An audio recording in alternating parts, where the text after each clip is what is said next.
Welcome to the Bettendorf Public Library's Take-Home Workshop.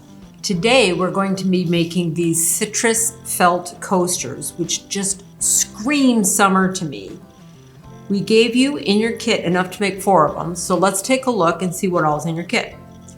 The first thing you're going to find will be the squares of colored felt, oranges, grapefruits, lime, and lemon. Then you're going to have 4 squares of white felt, and these are used for the center section. You're going to have thread, of course, and then you're going to have a needle. Your needle is going to be encased in a little piece of plastic drinking straw, so just snip the end open and you'll have access to that. Now, even though these have a fairly large eye on them, they are sewing needles, so it's a sharp tip, so you're going to want to be careful with that. What we're asking you to supply is just a pencil or some sort of writing utensil to trace a circle on your felt, and then scissors. You'll be cutting paper and fabric, so if you use different scissors for those 2 things, you're going to need both pairs. So that's all you need. Let's get started. Your first step will be to cut out the circles from your pattern. You'll find this in with the instructions. And what you're going to do is you're going to sandwich. So the largest circle and the smallest circle will be cut from your colored felt. We gave you 2 squares each of the orange, yellow, green, and pink. So 1 large, 1 small. And then the white will be cut at this medium size. So go ahead and cut these paper circles out, and then you can use those for patterns. Once your paper patterns are cut, then you can go ahead and you can trace them onto your felt. So for the colored, we're going to start with a large, and I'm just going to use a pencil to trace around there. You probably wouldn't even have to trace. If you're good at that, you can just hold them together and cut around. But keep in mind that you are going to be using these patterns for more than 1 set. So there's the large, and then we're going to do the small, also in the color.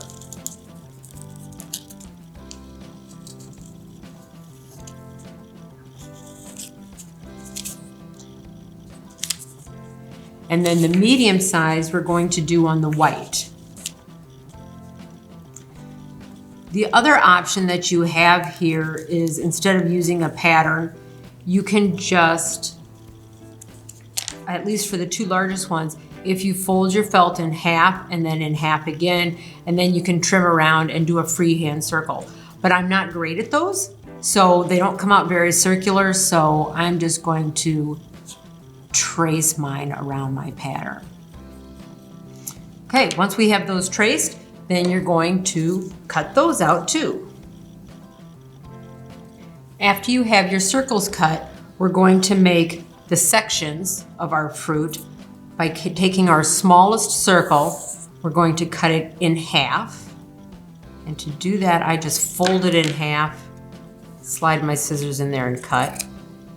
Then each of those halves, I'm going to cut in half again.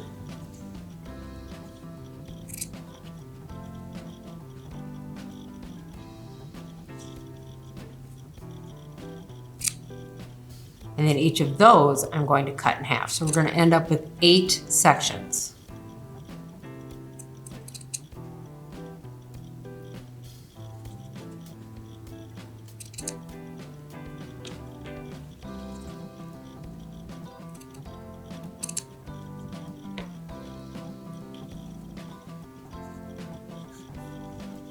So our 8 sections are going to be arranged on our white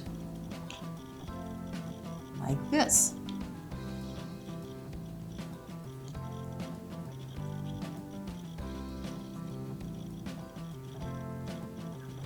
Roughly like this. We gave you lengths of embroidery floss. These are about 2 feet long. We made them that long because you're going to double them up, because I'm going to show you how to do a loop start when you're stitching. This is not always a practical start, but for something like this, it works very well. So what we're going to do is we're going to separate the floss, and we're going to take 1 strand out. And to do that, you just hold it lightly with 1 hand and slide that 1 strand out just straight up, and it should slide right out. And put the ends together.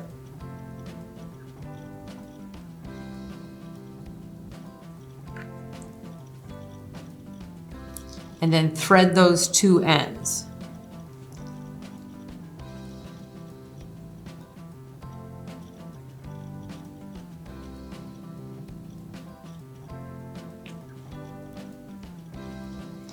And your long end of your thread will be the loop end, and the short end will be the loose ends. Loop and loose.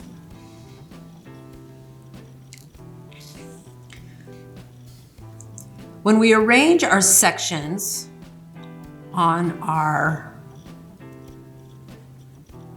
coaster, this is roughly what they're going to be. So it's almost, you can see, half and half is how I do it. So I'm going to just slide those off. I'm going to slide these off. And I'm going to start with just one, and it's pointed as close towards the middle as I can get it, and just set in a little bit from the edge.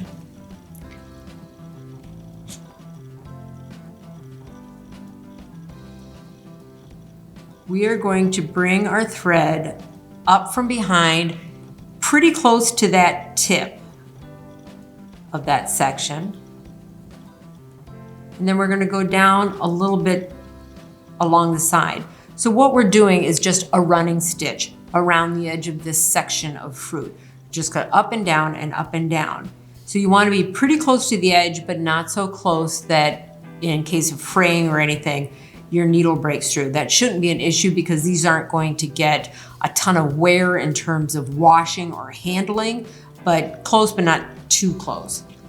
Then I'm going to have you flip your piece over, pull it through until you can just see the loop. You don't want to pull your thread all the way through. You want to have your loop left. Then we're going to take our needle, we're going to run it through that loop and then pull snug. So what you're doing is you're catching yourself. You're catching your own thread, and that's one knot that you won't have to make on the back. You absolutely, if you prefer, can knot your thread and do it that way. But I like the loop start because sometimes I find knots, a tidy knot, to be a little challenging. Once we've got that started, then we're just going to keep going up and down and up and down. You want to pull your thread snug, but you don't want to pull it so tight that it starts to pucker up and draw up the fabrics. So snug but not tight. You want to make sure you get into the corners, either coming up or going down, to make sure that those won't flip up over time. So you can see currently I'm going up and down, moving my hand from back to front, but you can also do it in what I like to think of as the sewing method, where you're doing it all from the front. So you put your needle down,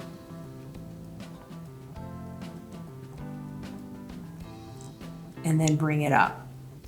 These are fairly large needles, so that might be a little tricky. When I do that, I use my fingernail to make sure I don't stab myself. I'm usually successful. So we're just going to keep doing that. Keep stitching. You want your stitches to be somewhat uniform, but one of the nice things about this particular craft is if your stitches aren't uniform or if your circles aren't perfectly circular, that's okay, because this is meant to mimic fruit that you find in nature, and that is also not going to be perfect. So once we get that one done, I'm going to put another one right next to it, leave a little space in between, and then I'm going to do the exact same thing. I'm not going to knot my thread, I'm just going to keep going. So I'm coming up at the tip of our fruit section, and then just continuing with that running stitch all the way around again. I'm going to keep doing this all the way around, adding my sections until I have all 8 of them. If as you place them, you feel like one doesn't fit very well, that it doesn't have enough white space in between the sections next to it, you can trim these down. You can just take a little sliver right off the end and make it fit however you want.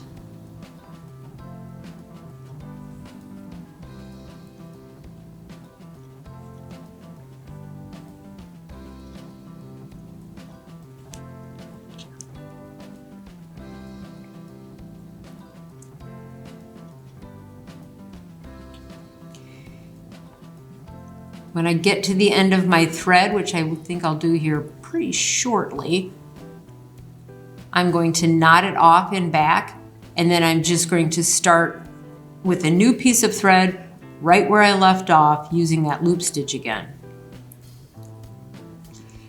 I like using embroidery thread because you can use however many strands you want. You can use any kind of thread, but the embroidery thread shows up very nicely on this, on the colored felt here.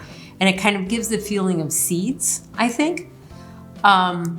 If you have other white thread that you prefer to use, there's no reason you can't. You can use whatever works for you.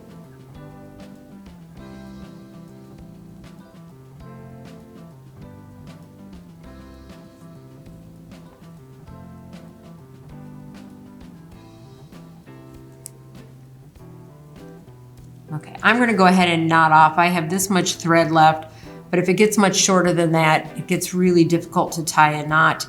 So I'm just gonna go ahead and knot off here, and I just loop it through. Hold it down tight next to the felt and pull it tight. And I always, on these, I'm doing a double knot. Again, because this is a larger needle, so the holes it makes are correspondingly large. So a double knot will help secure that. And then we snip pretty close to the knot. Now this is going to be covered with another layer of felt because when we get done with this, we're going to stitch it to this. So the back of this is not going to see a lot of wear and tear, but you still want your stitches to be secure. So I'm going to keep going like that. I'm going to rethread my needle. I'm going to start with another loop start, and I'm going to keep stitching the sections of fruit on until I have all 8 sections of fruit. As I'm continuing with this, one thing that I should mention is that when you're placing your pieces, if you can see pencil marks from where you traced the pattern, if you can see pencil marks on there, you can make sure you place it so those are facing down, so they don't show up on your final piece. You could do like a quick hand wash on these to get rid of those too, but I find it easier to just hide them in the first place. I have all 8 of my sections stitched on here now, all arranged nicely so you can see a little bit of the white, and my thread finished by coming out the back. I have a fair amount left here, so what I'm going to do is I'm just going to keep going with this and to put my back on. If you don't have much left, you can go ahead and knot it off and start a new thread, put your back on. So to put the back on, first of all, I'm going to come up between, let's see where we left off, 2 sections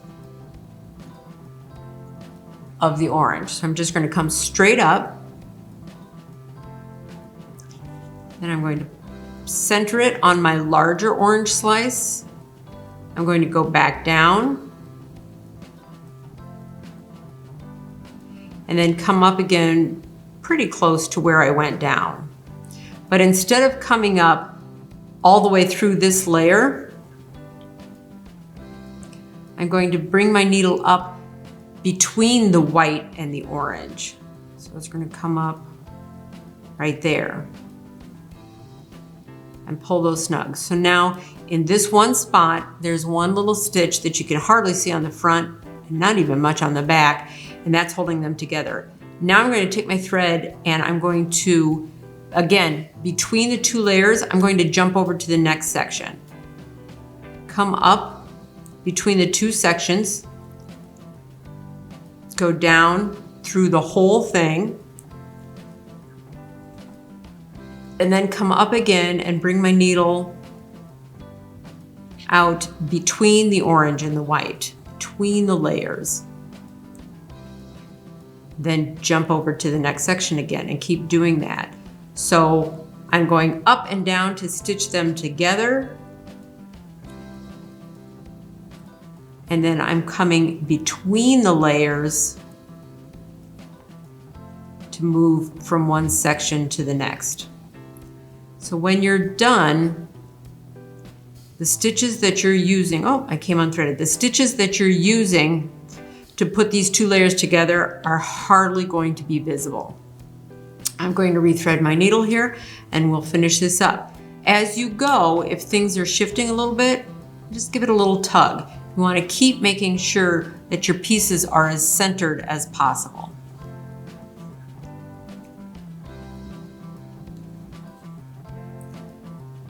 Now, I know I don't have enough thread left here to finish this off, so I'm going to knot off on the back.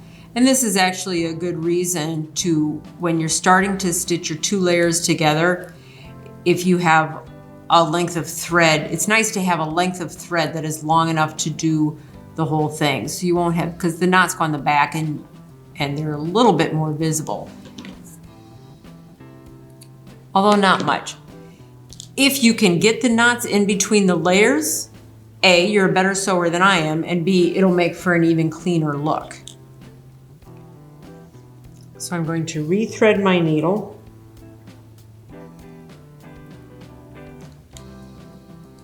And pick up where I started off. Now I'm going to do the same sort of thing in here though. So I'm with the loop start. So I'm going to start from in between.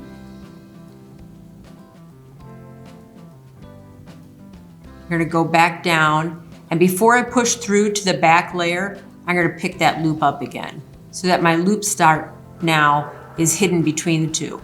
And then I'm just going to keep going like I was going, down through the bottom layer, back up, and jump over to the next section. Again, you want to pull firmly enough that it's snug, but not so tightly that it's going to draw your fabric up and make things pucker.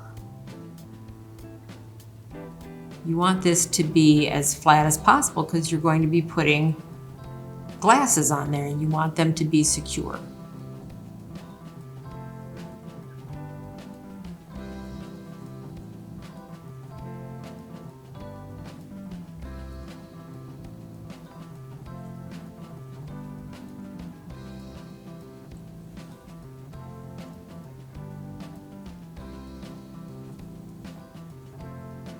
So I'm back to where I started now.